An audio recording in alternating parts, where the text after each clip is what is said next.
Bro, I guess Mercury is in retrograde again, and I don't know what that means. Okay, I could be like talking to like a girl, and I'd be like, "What'd you do today?" And she'd be like, "Oh, I f***ing ran over a curb and I accidentally hit a toddler and I spent like $250 at Target." And I'm like, "Why did you do that?" And she's like, "I don't know. Mercury's in retrograde. It just got me a little crazy." And it's like, okay, dude.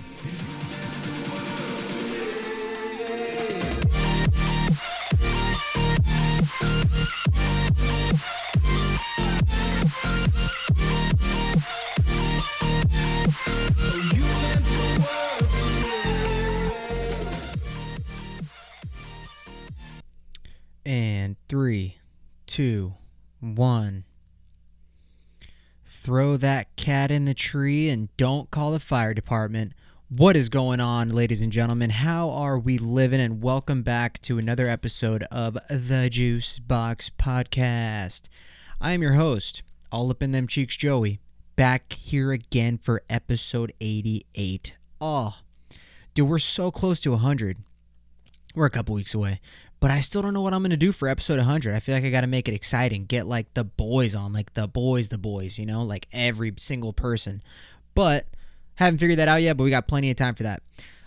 So basically, it's going to be a little bit of a different episode. I wanted to really dive into the Gabby Petito case and what's going on with all of that stuff. I just think it's super interesting. And I think I have some pretty interesting theories and speculation on how I feel about everything that has come out for that. And I know I'm a little late to the game, for sure. Like, this thing has been going on since, the beginning of July. Well, we can get into it, but, I guess the beginning of August is when it started to go kind of sideways. But I just wanted to talk about it, but I wanted to wait until something happened with Brian, that alleged killer. It's probably a hot take on calling him alleged, but we still don't know yet all the details. But I'm not, now don't get me wrong, I'm pretty sure the guy did it. I mean, let's be real. But just like every other case, not guilty until proven. So that's like, I just got to say it again. Obviously, I'm pretty certain that he's the one that did it. And now he's running because he's probably scared, he's a fucking young kid. Now, with that being said, I really wanted to wait to talk about it until he was found, because he's in hiding now. And that's just all pretty wild. So obviously, just to be clear, this is going to be the first portion of this episode. And then later on, we get back into the jokey vibes and the juice debates and stuff like that, because I have juice debates this week.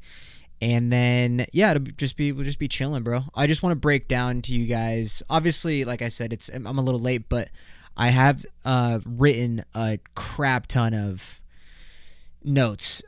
Basically the timeline of everything that we know already. I just want to recap, talk about the stuff that's been all over the news, all over TikTok, YouTube, and stuff like that. And then at the end, I'm going to elaborate on some things, my thoughts on things. Like I said earlier, my theories on why things happened the way they happened.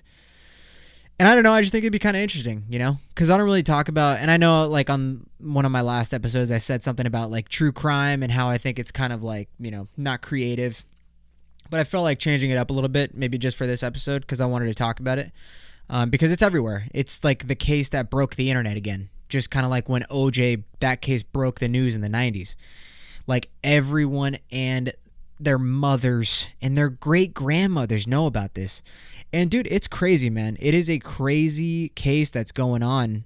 And to be honest, when this happened, I remember seeing stuff on Twitter about like the picture of her in the back of the cop car when she's like, Gabby's crying. And I never really looked into what it was. I'm really bad with like seeing shit that's going on in the news, like on Twitter, but then I skip past it. Not even for any reason that like I might have just read like this girl's missing, and then I was just like, well, that sucks.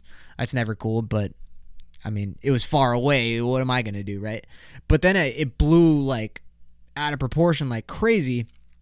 On TikTok, people, I'm going to get into the web sleuths, the people that are like they didn't go to FBI school.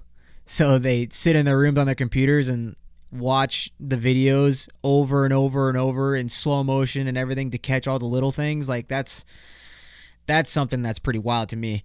But anyways, so I just want to preface all of that just by saying that, I'm just going to break down everything as I have it noted. And I want to be clear about something. I have bullet points of all the shit that happened. What's the word I'm looking for? I don't know. It's all in order. Let's just put it that way. All the dates are in order and everything that happened. Like I said, this is all stuff that we know already. Okay. So basically, if you don't know, there was a girl named Gabby Petito, and she was a YouTuber, and she and her fiance decided sometime in 2020 that they wanted to go on a little trip, a cross-country road trip.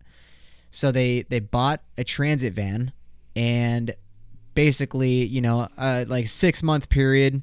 Sorry, there's a car outside my window.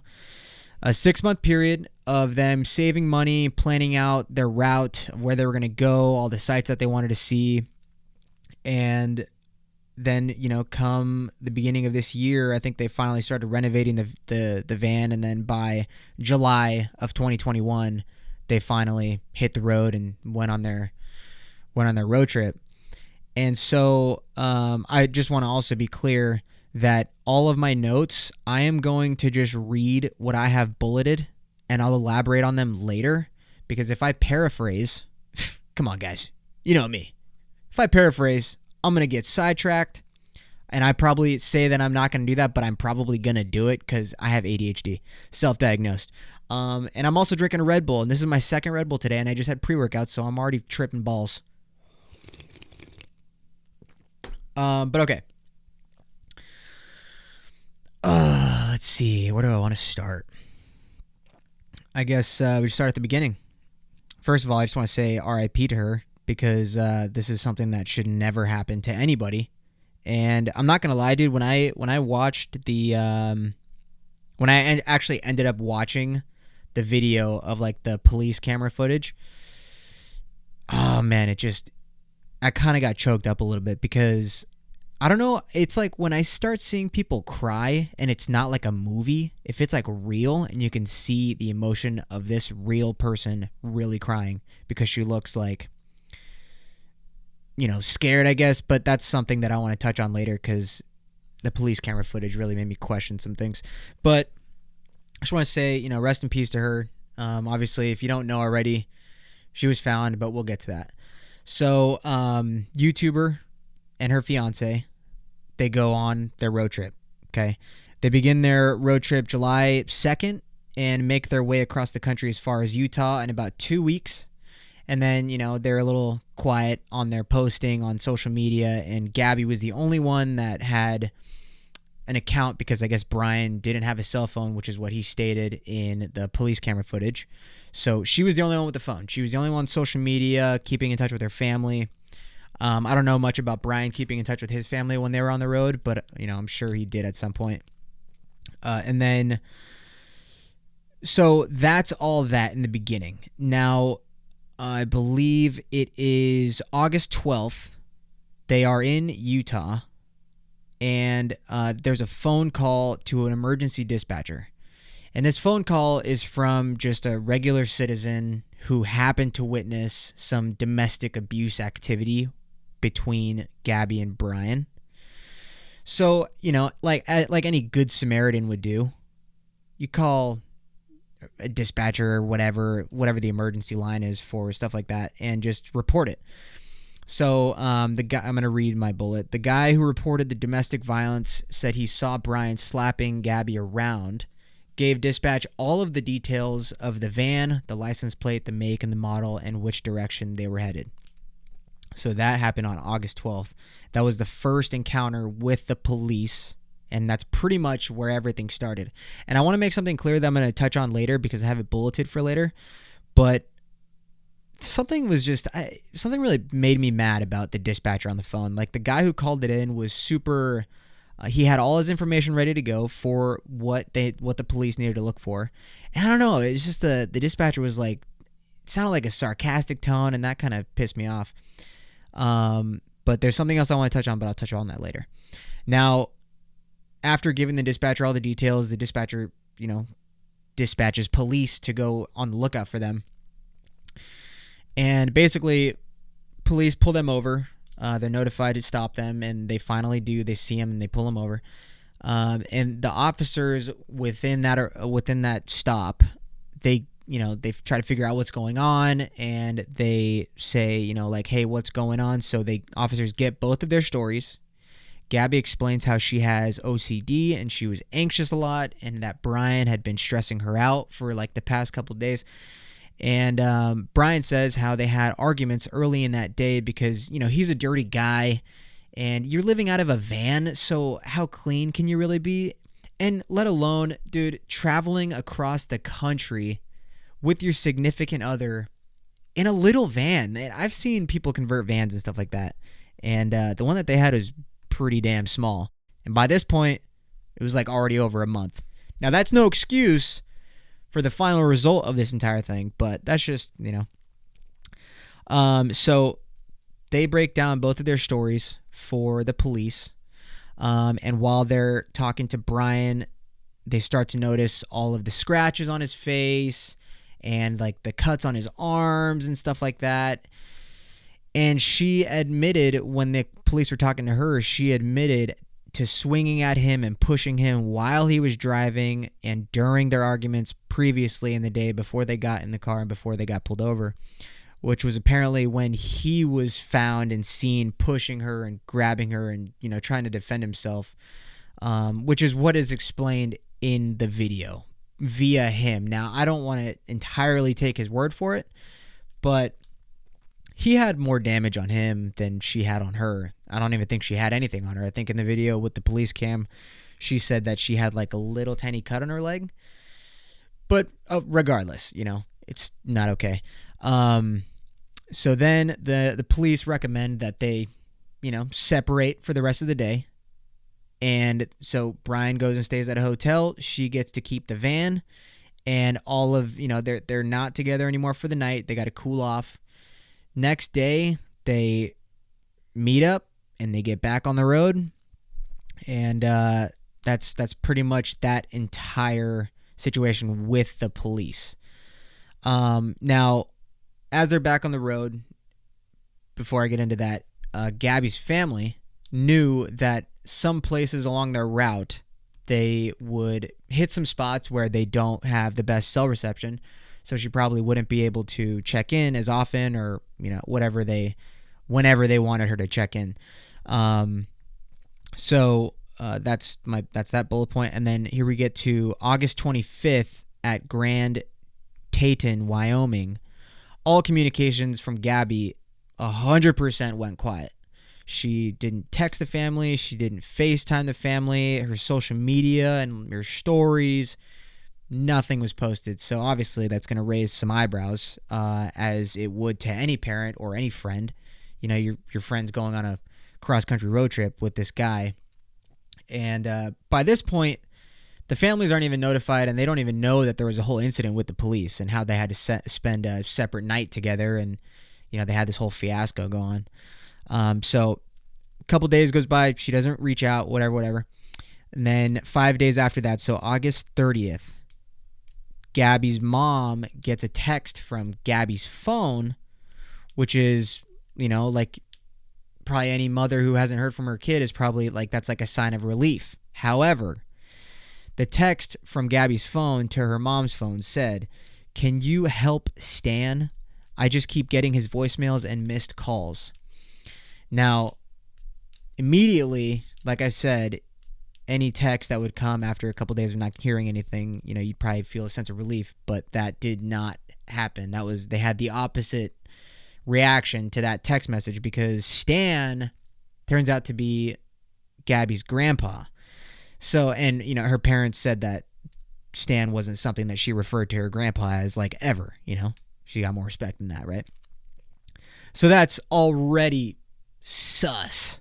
I mean, when I heard that, I was like, oh, dude, if you're going to cover your tracks, you got to be a little better than that. I watched Criminal Minds, man. Seriously. Jewel Rip. And by the way, guys, I keep feeling like I need to say this. This is all stuff that's already out there. Like, I'm just laying down the story as it happened, as it's documented pretty much through every news platform. So, just in case for people who don't know, I'm just laying it out. So, here we go. So, they get the text. It's weird. September 1st. So, what is that, a day or two? I don't know how many days are in August. But September 1st, Brian drives home in Gabby's van and gets back there without Gabby.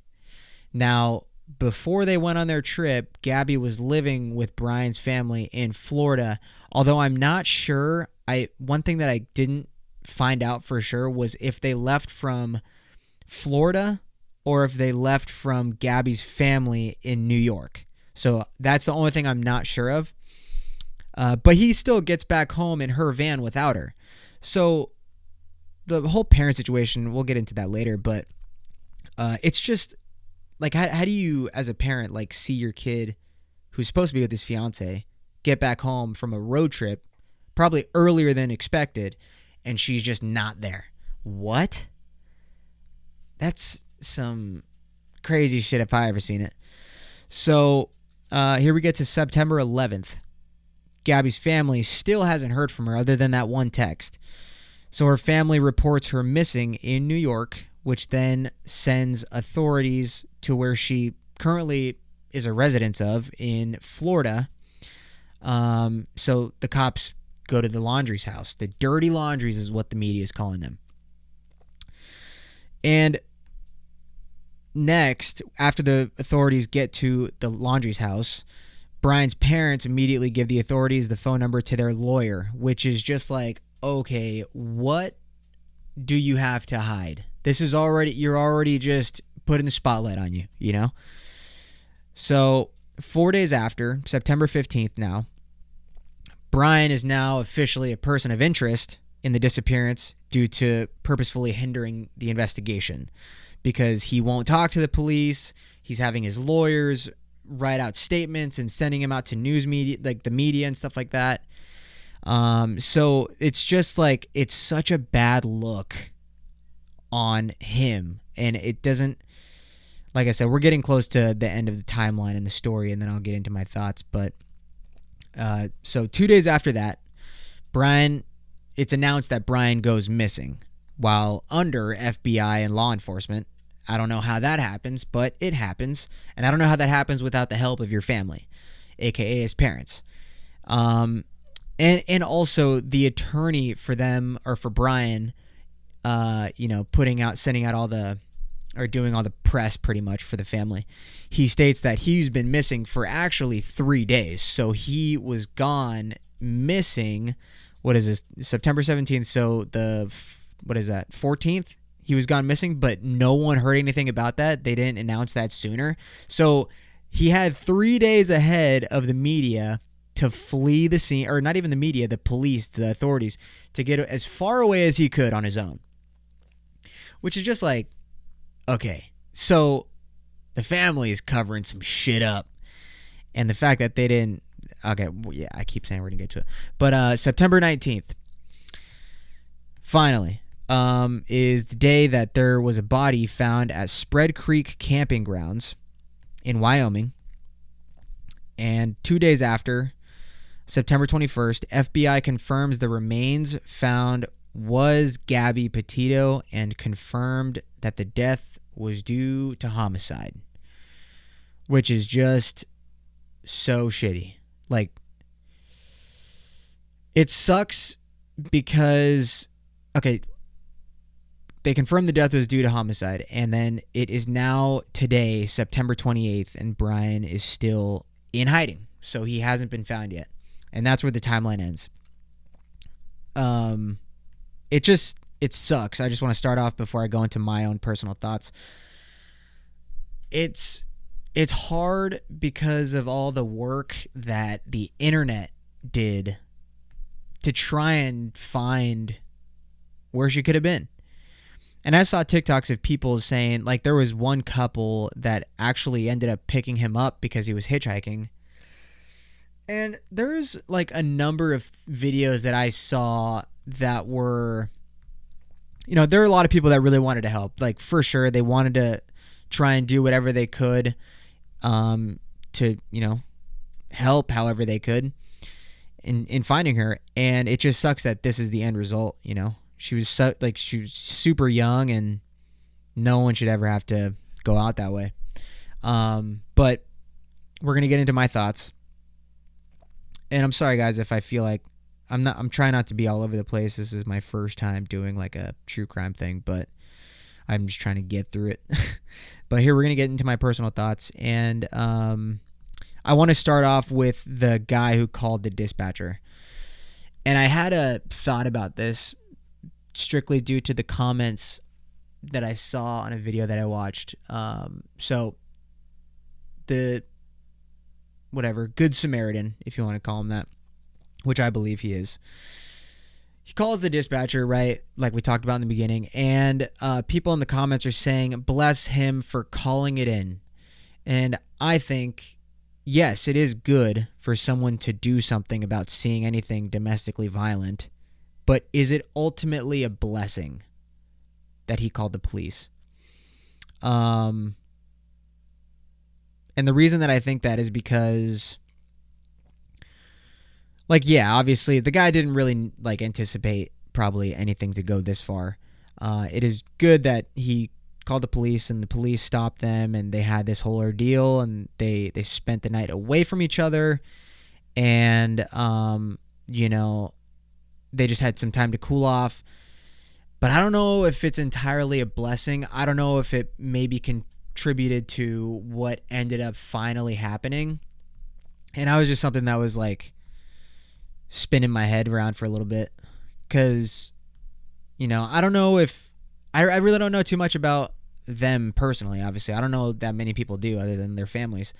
But I wonder if that situation of them being stopped by the police maybe gave either both of them or maybe Brian put him in a sense of paranoia and thought that, maybe now he feels like he's being watched, or I don't know what it is. Because in the video, the police camera footage, he seemed really shaky and his adrenaline was going, and he kept saying that it was because of the police lights. And yeah, I've been pulled over before, but my adrenaline doesn't really get going.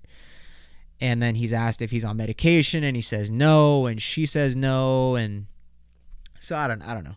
I think that the whole situation of them getting pulled over by the cops really heightened a lot of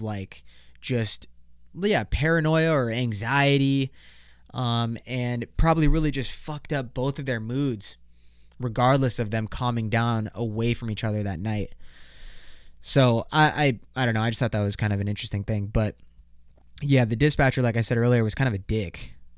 And the guy that called it in was super respectful, and he did a really good job of giving everything that dispatcher needed to go find him. Everything. He laid it down on the line. He was super polite. I wrote his tone seemed super rude when all the guy was doing was simply giving him all the details as best as he could and provided all information for the van. And so that's that. I don't know if that really means anything, but that was just my take on the people's comments on whether or not it was a blessing that the guy called the cops. And then I want to get into how I saw comments about people saying that the police failed Gabby by not doing enough when they first got pulled over. I'm just going to read you my whole bullet point. But realistically, in the police camera footage, it's so hard to tell whether she was in actual danger, just given the circumstances and what they were both saying to the police. I'm not defending him. I'm just saying if I'm putting myself in the cop's shoes and I see the majority of cuts and bruises on him, it's hard to make a decision on who's right or wrong during that moment in time. And this is my next bullet point, my next personal thought, and this is kind of a hot take, but I want to be clear. This was my initial thought. I do not think this anymore. So the hot take is, I even started off with saying, obviously in no way am I rooting for Brian. However, I will say initially when I started actually looking into the story and watching the police camera footage, I was briefly on his side. All in caps, briefly. I don't know what he did to instigate her in order for her to scratch him and hit him as much as she did. I'm just saying at that point, she had said how she was mad at him and admitting to hitting him, and she didn't really have any scratches on her. And to emphasize, she was hitting him while he was driving, which is in and of itself dangerous. So in the beginning, yes, I was looking at it with an open mind and asking myself, well, she seems to be the more violent one in the relationship because, like I said, she didn't have, much cuts or bruises on her. Obviously, here we are with almost the end results, but that was kind of my first reaction. I don't think that anymore because she's been found. She, passed away. And then I want to talk about the Laundrie family, the mom and dad. I gotta hit my jewel first. So, like I said earlier,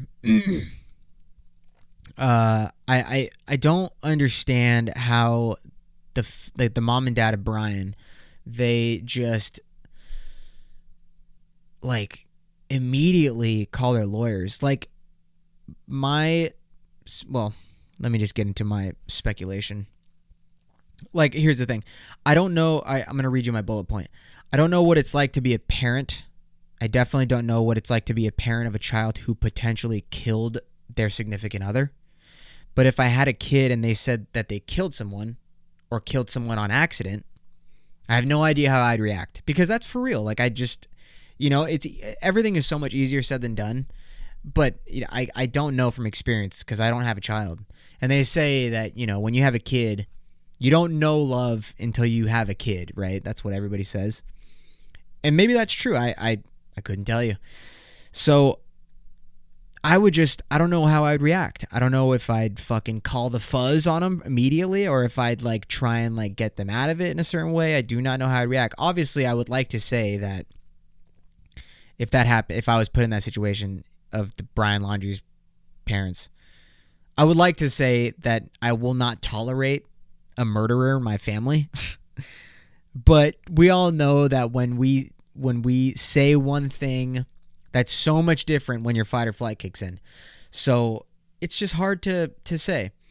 But I want to talk about my theory really quick, and this is going to go back into why maybe his parents did what they did and not helping the Gabby's parents or with anything involving the investigation.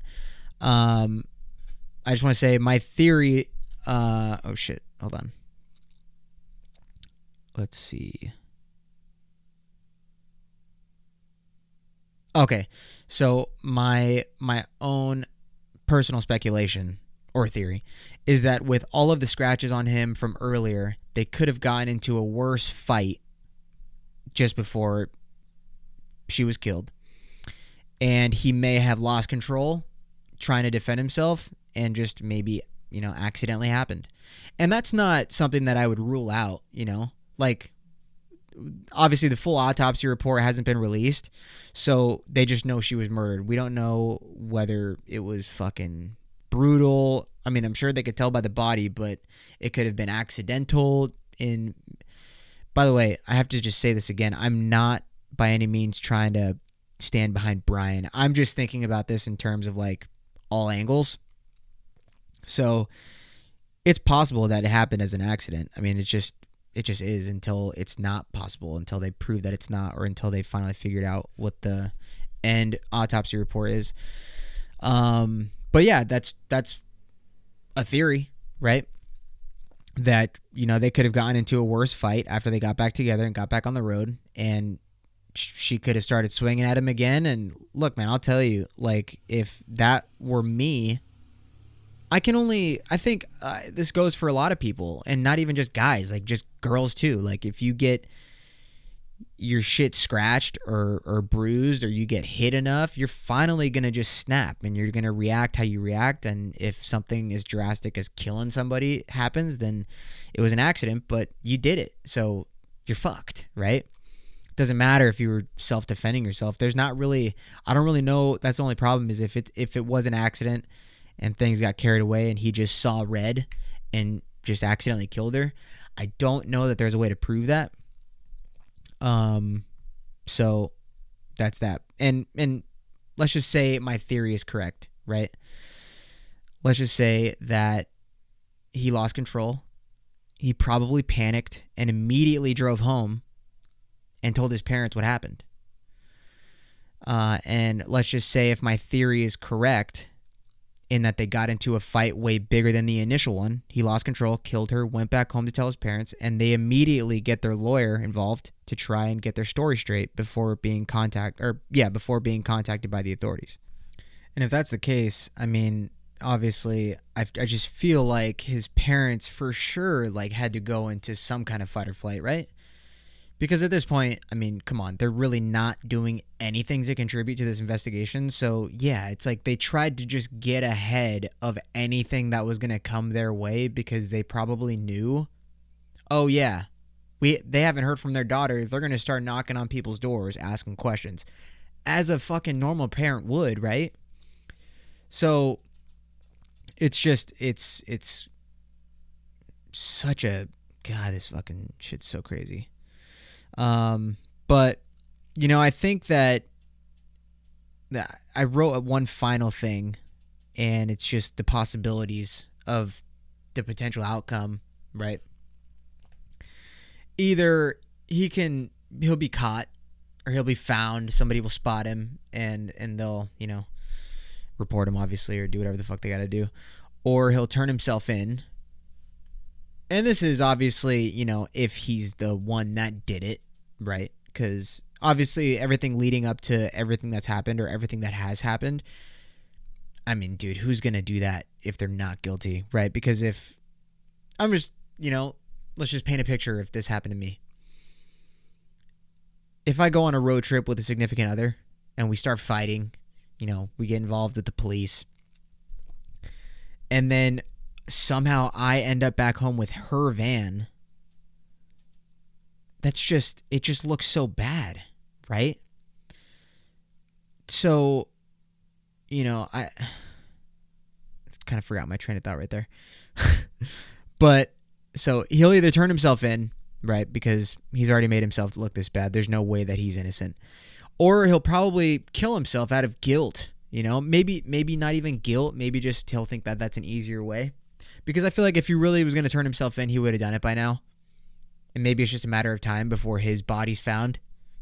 You know, whether it's at the bottom of a fucking cliff or in front of a train. No idea.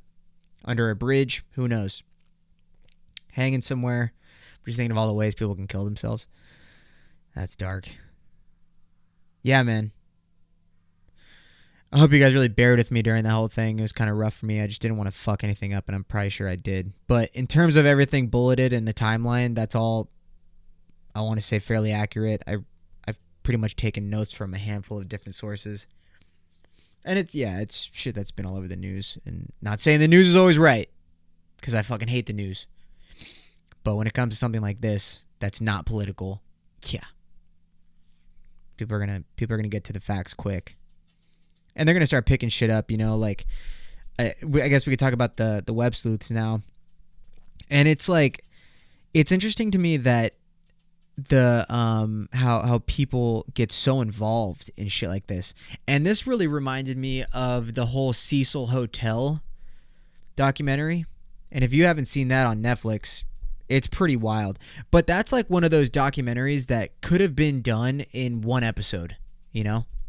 What I hate about documentaries is when they really reach for a lot of shit, which is what a lot of web sleuths do. And we can even go back to the one, what's it called? Don't Fuck with Cats. Now that one is insane. That one, the web sleuths, and if you don't know what a web sleuth is, it's a person that, it's a community. It's like an internet community of people who take the evidence that's available. So they don't have any evidence that's within the police that is private during the investigation. They only have what's out on the internet or out in the public. And they watch whatever videos are available, and they watch them in slow motion, and they pick up little things that could be subtle hints or clues. And the one with Don't Fuck with Cats, they actually got the guy, which is crazy. They did more work than the fucking authorities did, which is, dude, when I saw that documentary, I think that was like at the beginning of, when was that? I want to say I watched that at the beginning of quarantine. I can't remember if it was that or Tiger King. But yeah, man, that was wild. They start watching the video. Like, if you haven't seen that documentary, go watch it. But there's videos of the dude like torturing cats and shit. And there's like a blanket on his bed, and people are trying to track down where that blanket is sold. Then they contact the person who sold it because it only came from fucking one place in Europe or something. And then they like saw a pack of cigarettes. Where do they sell those cigarettes? Let's find that. They just narrowed it, like crazy narrowed it down, dude. It's so wild. And at the end of it, they caught the fucking guy. But see, that is so rare for that community to actually figure something out. Because in the Cecil Hotel one, there's obviously an investigation on who killed this girl at this hotel in downtown Los Angeles, and how the hell did she end up in the water tank on the roof. And the reason that it's kind of fucked is because they like picked up on a couple clues that led them to this guy who lives in, I think, like Mexico or something, or maybe South America. I don't remember which. But he's like a really sinister looking guy. Like, he's really goth, makes like metal music, and he just look like he's one of those guys that wears like fucking crazy makeup. He looks like he's in like Motionless in White or in the band Kiss or something. He just looks evil. And they fucked that guy's up, or they fucked that guy's life up like crazy. I felt really bad for the dude in that documentary, because they painted this guy out to look like the murderer of this girl on not really any credible evidence. Like, it's just a community talking, like somebody convinced a shit ton of people that he was the guy that killed her, because he was supposedly there when she was there, but it turns out he was there like a year before she was there. So once that narrative is painted across your name, dude, it's fucked. It's like being accused of anything like domestic abuse or sexual assault or anything like that. So when you get accused of some shit like that, it doesn't matter if you're innocent. No, like, if it's out in the public, that's out in the public. Like, that's just it. So that they totally fucked this guy's life up, which is really shitty. So that's why I have like I'm kind of skeptical about the web sleuths, because they don't have all the information. They just don't. And they don't have as much information as the police in terms of shit that the police obviously don't put out until the investigation's over. But it can work sometimes, and it has worked. So I don't know. I just think it's pretty crazy. But to end it on the Gabby Petito thing, man, dude, it's sad. It really is sad. And nobody should ever have to go through some shit like that. Regardless of what I said earlier about, you know, her fucking scratching Brian and her bruising Brian, her beating the fuck out of him, whatever. Like, yeah, that's whatever it is. And, you know, maybe she was defending herself. Who knows? Like, maybe he just got lucky and didn't get scratches on her or anything, because then that would really raise some questions. But, like, maybe she felt like she needed to defend herself at some point, and she got the better end of it and really scratched him up and whatever. But, you know, we don't really know. We can only know from him. And just kind of sucks. It's just always shitty when, you know, the person's not there to defend themselves. In the sense of, if he's caught and he goes to trial and, you know, there's actual justice for Gabby. It sucks when you only get his side of the story, because, I mean, at this point, I don't know.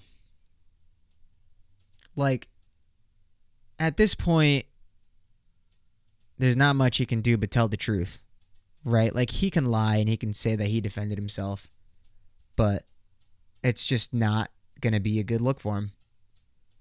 Because if that were the case, you would just come out immediately. That's what my point was going to be earlier. If I was the person that, if we got in a fight and we were on a road trip and I came back home without her, not with her van though, like with her van is a fucking dead giveaway. Like, you got to like fucking hike back home. Like, you cannot go back in her vehicle. That's just, what is that? No. And you get back there, what, you got no plan? You drive all the way from fucking Wyoming back to Florida. You're not thinking of like some shit to say or what? It's just, it's weird. But I would get back, and if I came back and I hitchhiked home, I show up by myself. I'm like, we fought. I'm back here. Whatever. But also, if I came back in her van, I'm just like, this happened. It was an accident, which is maybe what he did. Like I said, that's my theory. But if it was an accident, I don't know. I feel like I would just need to turn myself in just due to guilt. And I probably wouldn't drive all the way back from Wyoming to Florida. I don't know what I would do. Obviously, it's hard to say. Put myself in that position. I don't think that I would ever be in that position. But there's not much he can do but tell the truth. And I don't know if it's pretty cowardice of him, right? To just go hide and not talk.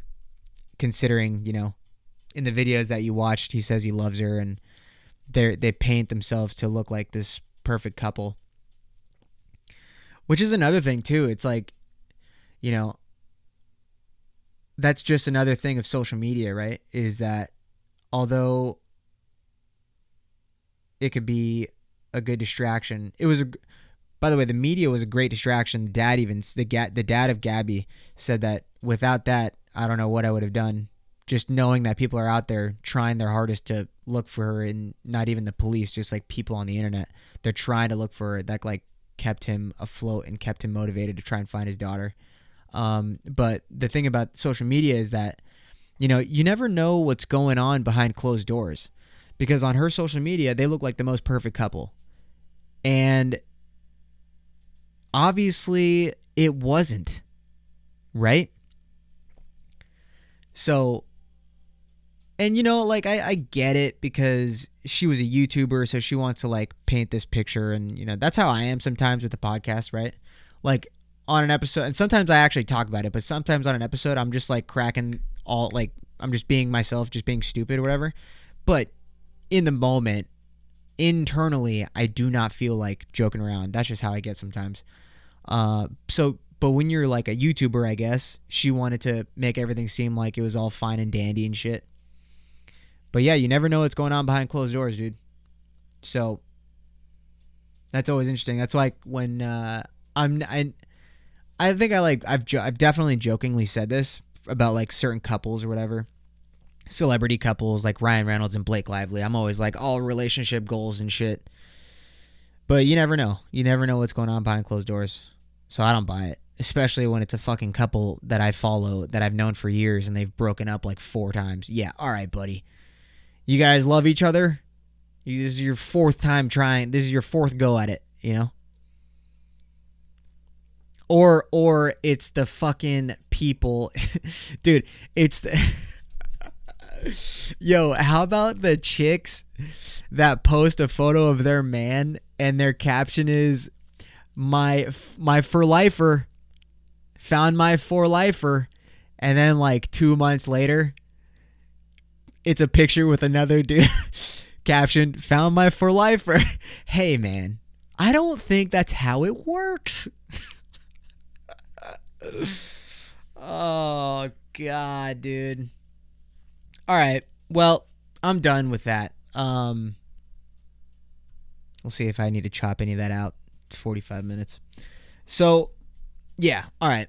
Now let's switch it around, okay? Let's switch it around and get to the juice debates, so I can go to bed. I am not a whore. All right. So, what do we got? First one is day drinking or night drinking. Oh, yeah. As a matter of fact, I want a sip of my Red Bull.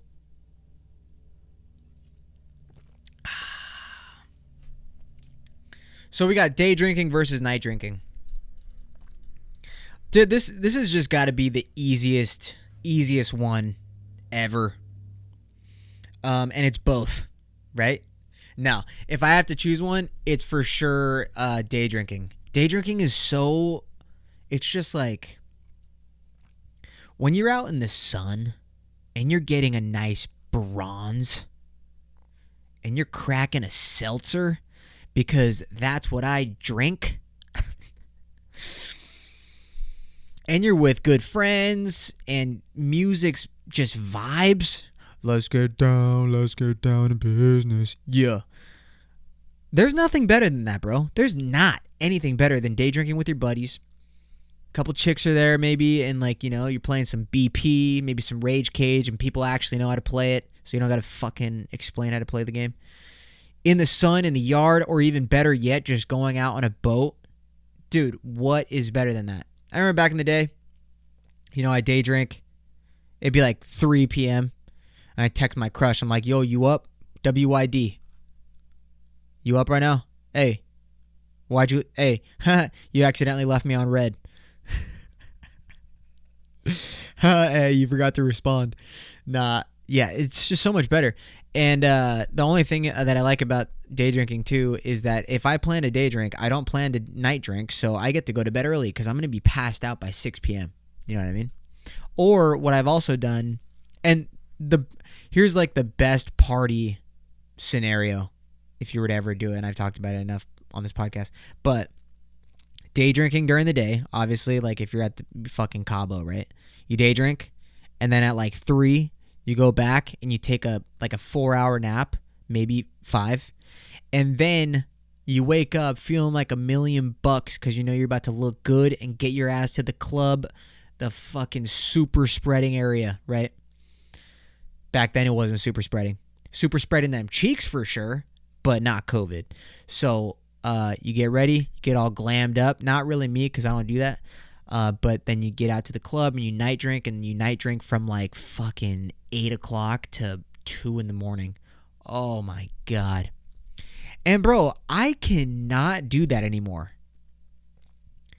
Like, seriously, it's crazy how different my bounce back is from when I was 21 to 25. I feel it in my bones and in my blood with my hangovers. It is wild.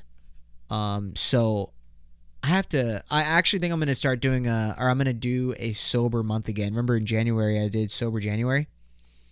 And that was cool. It was cool to take a break from drinking. And I feel like I could do it again. I actually feel like I need that. Get my mind right for sure. I'm a little more creative too when I don't drink, so that'll be good for everybody. Jewel rip. So my choice is for sure day drinking. It's just nice. And it's the shit.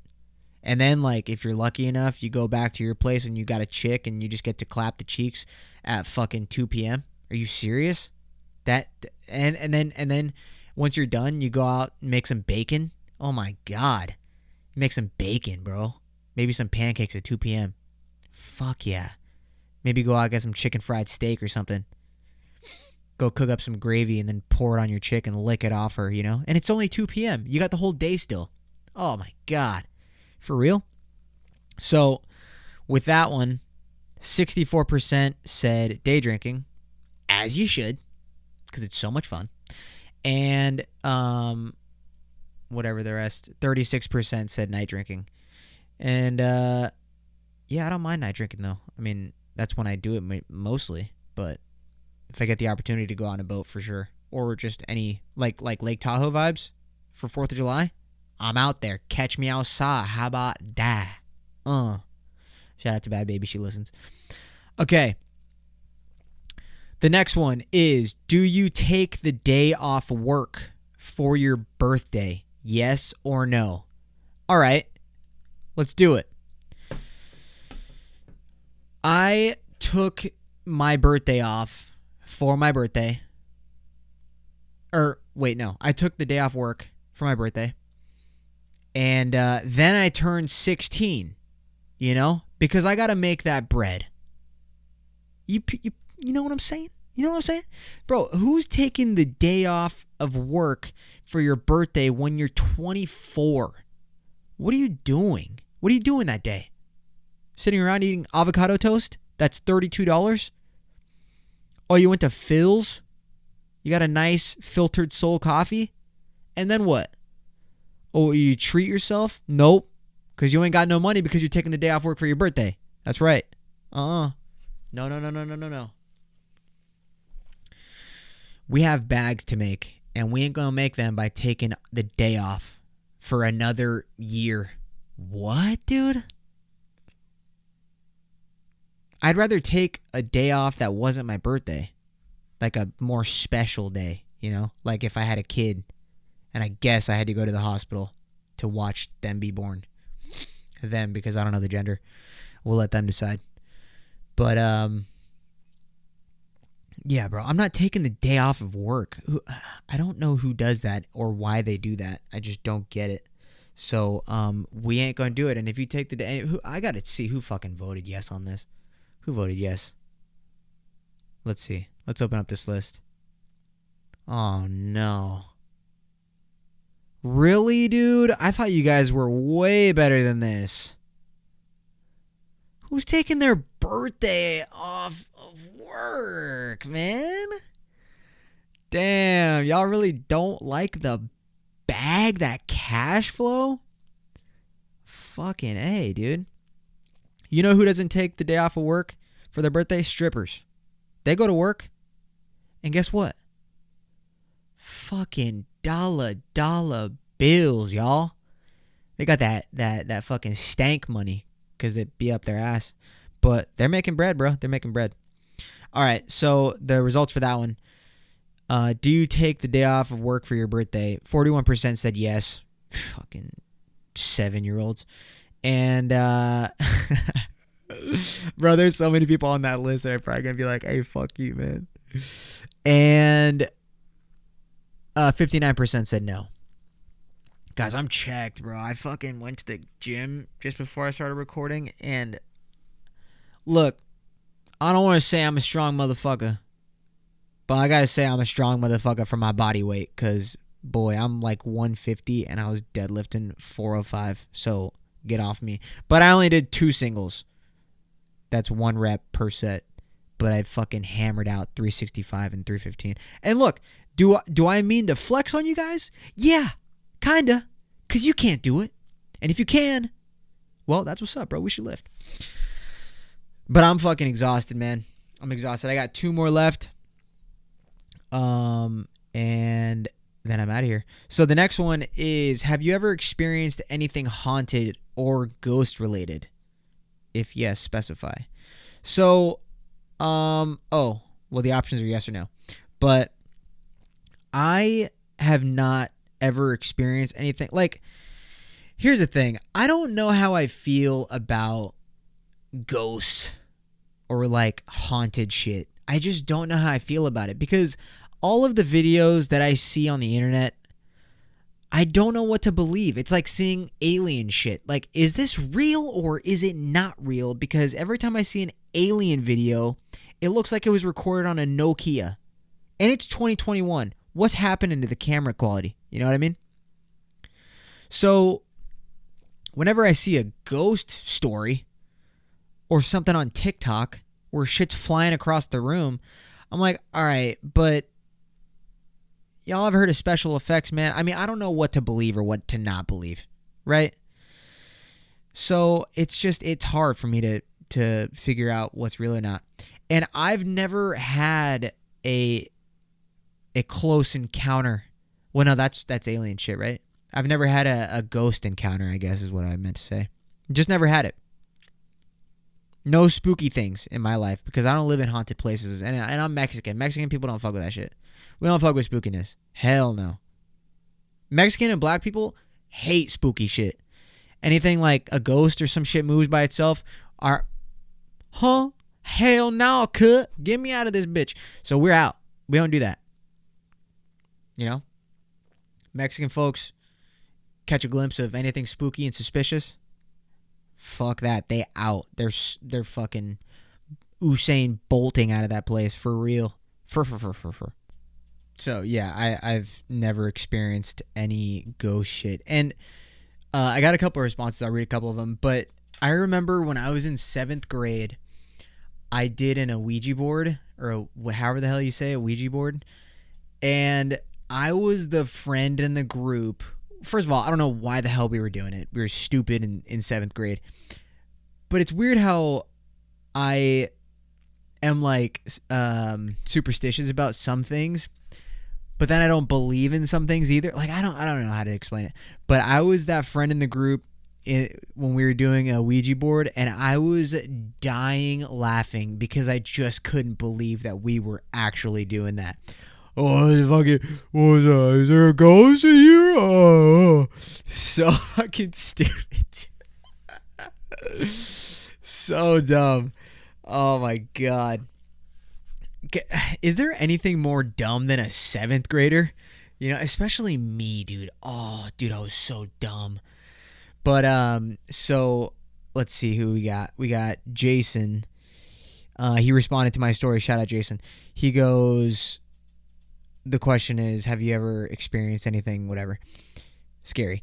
And he goes, not me specifically, but it had to do with me. My uncle's wife, who never met or seen what my grandma looks like, said she saw her next to me at my birthday, which was weird.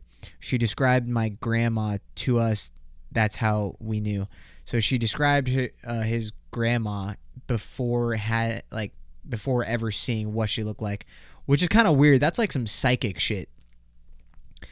And that, I don't even... Oh, dude, that's just another thing.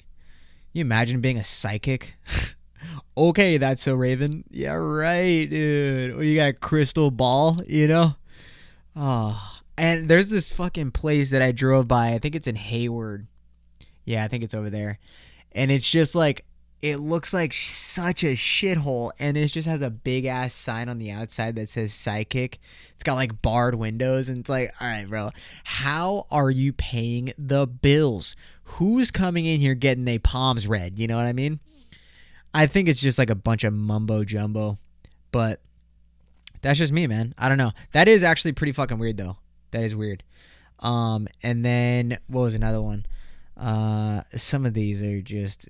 cap, bro. This one guy, he says, I saw a figure standing on my chair in my room. Right on.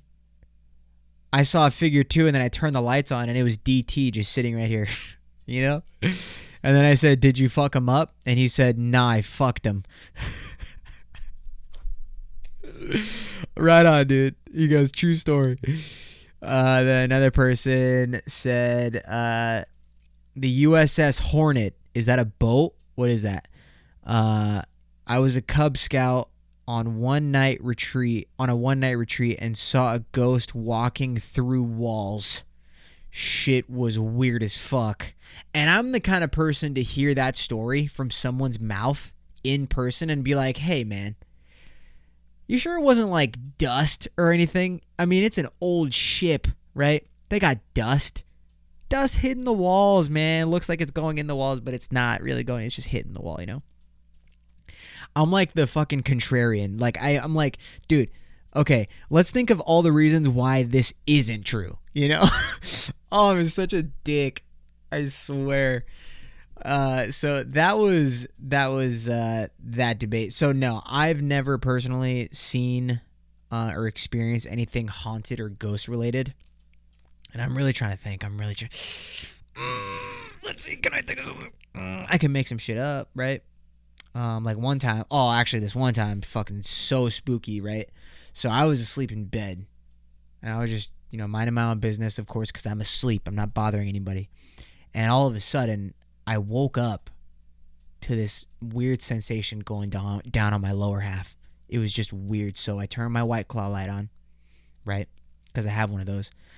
And I was fucking freaking out because I looked down to my penis area and I have my blanket on me, and all of a sudden I see like up down movements, like I'm getting top, right? And then I was like, what the fuck is going on? Is this a ghost? Turns out I lift up the blanket and it's my left hand giving myself, and you can never tell. It feels like somebody else when you're using your other hand. By the way, when I was doing deadlifts, I just scraped so much skin off my hands. I ripped off some calluses, so now I got to go back to my right hand. Ugh. You know what I mean? I was trying to switch it up a little bit, and I got to go back to the old ways, which is shitty. So that's that one, and the results for that one were 47% said yes, and let's see how many people said yes. 27 people said yes, and only 3 responded. So the rest of the other 24 people suck my ass for not sending me your story. I don't even want to know anymore. 47% said yes, and 53% said no. So the next one is, would you explore... I meant to say, would you explore an insane asylum that was abandoned? But I just put, would you explore an insane asylum? So hopefully everyone realized that I meant to say abandoned. And my answer is simple. No, I wouldn't. I've seen American Horror Story Season 2 called Asylum. And what happens? If you haven't seen it, spoiler alert in 3, 2, 1. The first 10 minutes of the first episode. It's the fucking guy who sings in Maroon 5 that unnecessarily ripped his shirt off at the Super Bowl. Him and his chick go in there and they fucking, die. So that just ruined that for you guys, but don't care. It's been out for fucking years. I don't need to go do that. That's just like one of those situations that I just don't need to be in, I don't know what it is with people wanting to go do some dumb shit like explore an abandoned insane asylum. What? I can think of 20 other things that I want to do before I go do that. And one of them, I don't even know. Never mind. Maybe I can't say better things that I would do instead of exploring an insane asylum. But, what can I do? I can go volunteer at a retirement home. I'd rather do that than explore an abandoned insane asylum. I'd rather do the shittiest thing. I'd rather clean toilets for a living. Someone's like, you want to go explore this thing? I'd be like, nah, yeah, I mean, I could. And then someone's like, hey, bro, you want to come clean these toilets? They're full of shit. I'd be like, oh, I for sure want to do that. So that's what I'm going to do. And that's it. Pretty simple, I just don't need to do that. I'm not going to put myself in that position. That's like the fucking, any horror movie, right? Go camping in the woods. Hey, anyone want to go explore this abandoned house where there might be fucking Jason Voorhees? Yeah, no, I'd rather not. I'd rather just not. Why would I? Why? So no. All right, so the results for that one, 62% said yes, they would go explore an abandoned insane asylum. And I don't know what the hell you guys are smoking, because that ain't going to be me, cut. 38% said no. And guys, I want to hang out with you. For sure. You want to go clean toilets? Because I'm down. And that's it for the Juice Debates, dude. We're at an hour. Fucking love it. What else is up? Spooky season is finally here. And I don't really care. I think spooky season is pretty cool, but I'm not like fucking decorating my whole shit with it. What else? Oh, apparently Mercury is in Renegade. That's what I call it. Bro, I guess Mercury is in retrograde again, and I don't know what that means. All I know is that I could be like talking to like a girl. And I'd be like, what'd you do today? And she'd be like, oh, I fucking ran over a curb and I accidentally hit a toddler and I spent like $250 at Target. And I'm like, why did you do that? And she's like, I don't know, Mercury's in retrograde. And I'm like, okay, that doesn't really make sense, but got it. Jesus Christ. It's so funny. People will be like, yeah, I accidentally, just chopped somebody up into pieces. And it's got to be Mercury in retrograde, it got me a little crazy. And it's like, okay, dude, let's just blame all of our flaws and the actions that we do that are shitty. Blame it on Mercury in retrograde. Does that have to do with the fucking planet?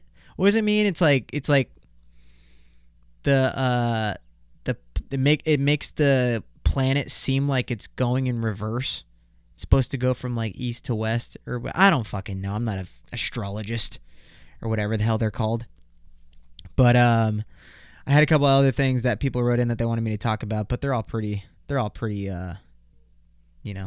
dumb. This one guy said, "Are we still gonna bump R. Kelly?" Listen, man, I gotta be quite frank with you. Ever since that whole deal went on with him and minors, I only bump R. Kelly. You know? No, I'm kidding. Someone else said, talk about Drake and Millie Bobby Brown. I don't know what to say about that other than the fact that it's a little sus, you know?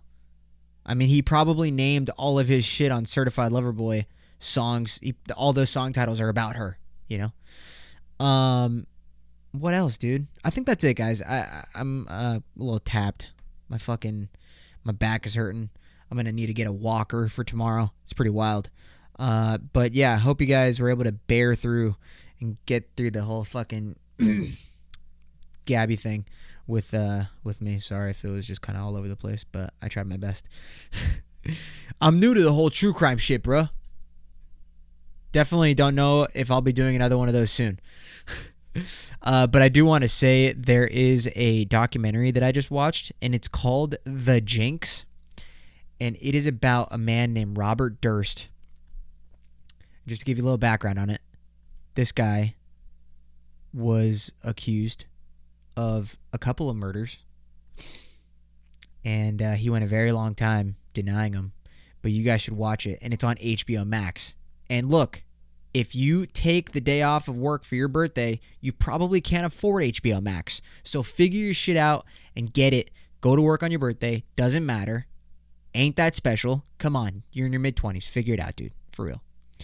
But it's a really good fucking documentary. I think it's like 6 episodes and shit. The end is a fucking twist. But you kind of see what's going to happen before it happens, right?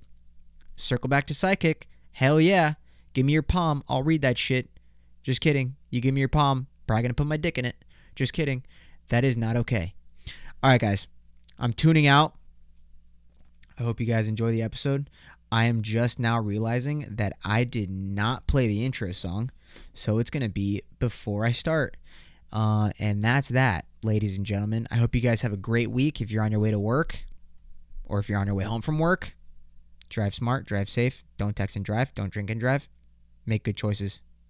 And just like that, your host, Joey Juice, signing out. See you next week, baby. Later.